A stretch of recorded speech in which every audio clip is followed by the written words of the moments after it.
हरे कृष्णा, राधे राधे। कार्तिक का महीना शुरू होने वाला है और कार्तिक के महीने में लड्डू गोपाल की सेवा कैसे करनी है, आज का वीडियो इसी पर आधारित है। इस माह में देव तत्व मजबूत होते हैं। इस महीने में भगवान विष्णु के साथ साथ तुलसी पूजा करना बहुत फलदायी माना जाता है। इसके अलावा इस महीने में गंगा स्नान, दीपदान, यज्ञ दान आदि करने से हर कष्ट से छुटकारा मिलता है। इस पूरे महीने में दिवाली, छठ पूजा, धनतेरस, कार्तिक पूर्णिमा जैसे व्रत त्योहार पड़ते और लड्डू गोपाल विष्णु भगवान का ही बाल स्वरूप है, तो उनकी कार्तिक के महीने में कैसे पूजा अर्चना करनी है और राधा रानी की कैसे पूजा अर्चना करनी है, सेवा करनी है, इसी का वीडियो है आज का। अगर आप कार्तिक स्नान कर रहे हैं तो आपको कार्तिक स्नान के बाद में लड्डू गोपाल को ब्रह्म मुहूर्त में फिर भी नहीं उठाना है, क्योंकि लड्डू गोपाल बहुत ही छोटे हैं, इसलिए उनको ब्रह्म मुहूर्त में नहीं उठाया जाता है। आप उनको 6:30 से 7:30 के बीच में उठा करके स्नान करा सकते हैं। तो मैंने अपने लड्डू गोपाल को जगा लिया है, उसके बाद में मैं पूजा के बर्तन साफ करके ले आई हूँ, क्योंकि लड्डू गोपाल को उठाने के बाद मैं तुरंत स्नान नहीं कराती हूँ।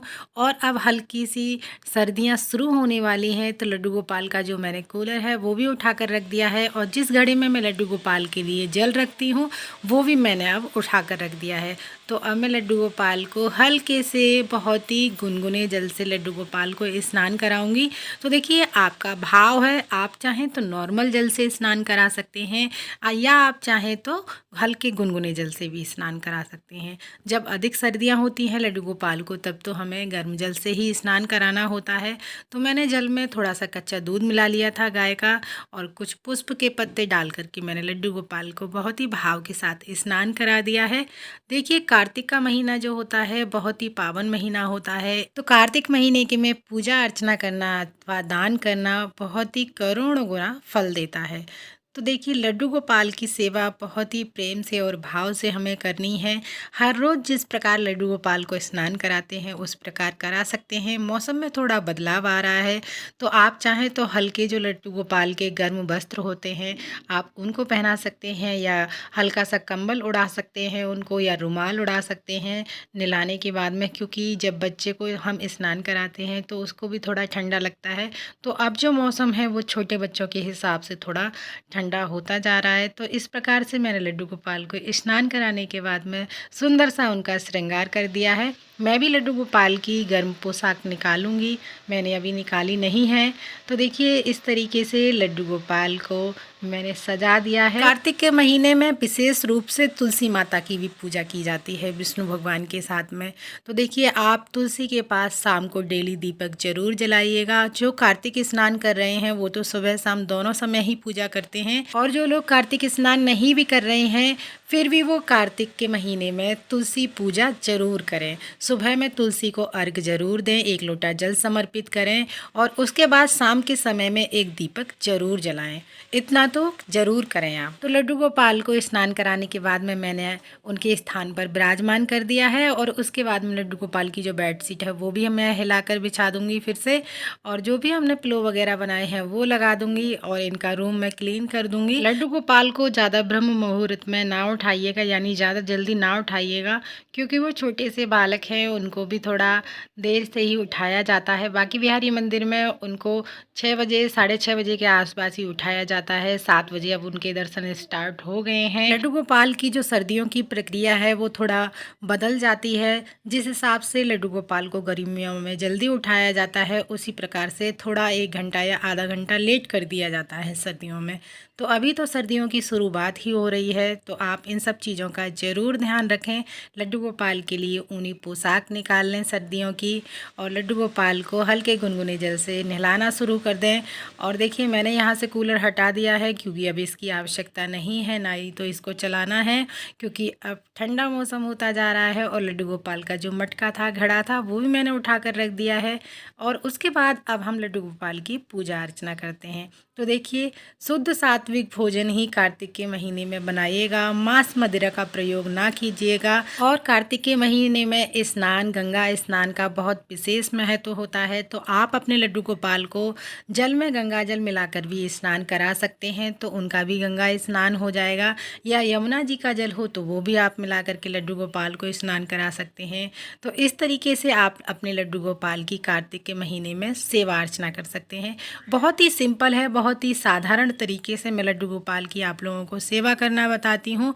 लड्डू गोपाल की जो सेवा होती है वो भाव और प्रेम की सेवा होती है।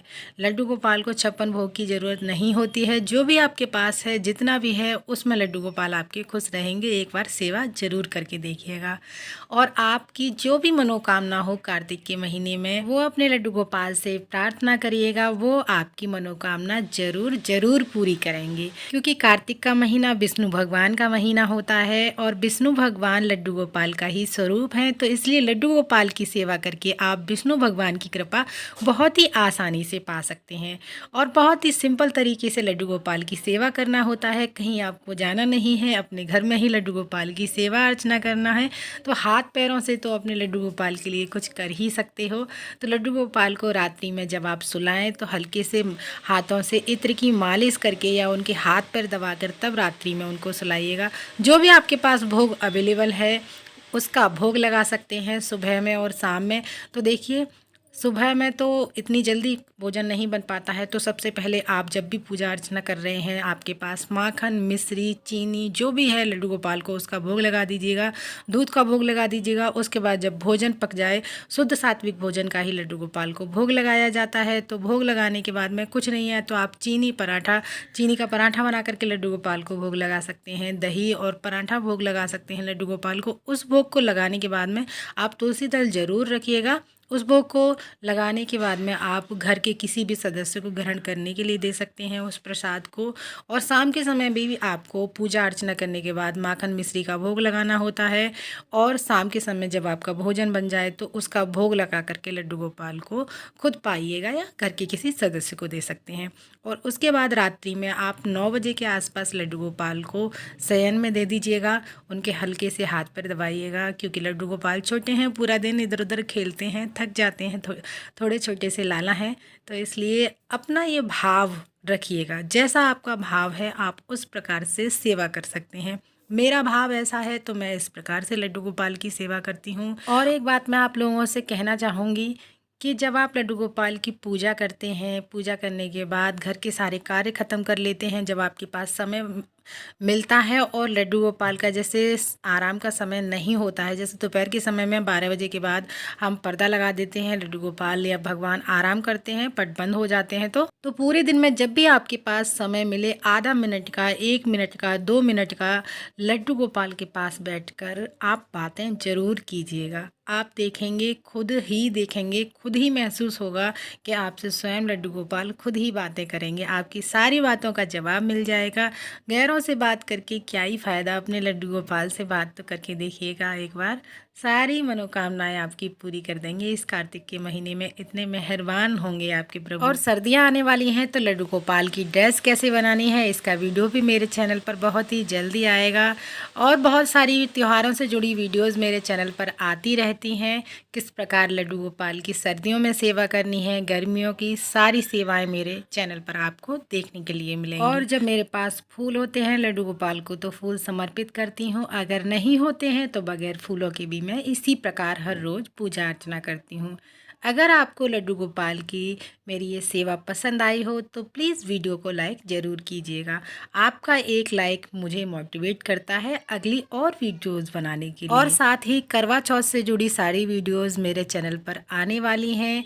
कैसे पूजा करनी है, कैसे चंद्रमा को अर्घ्य देना है, क्या क्या सामग्री लगती है करवा चौथ की पूजा में, तो ये सारी वीडियोस मेरे चैनल पर आप सभी लोगों को मिल जाएंगी। तो फ्रेंड्स, फिर मिलते हैं अगली किसी और वीडियो में। तब तक के लिए आप सभी को राधे राधे, जय श्री कृष्णा।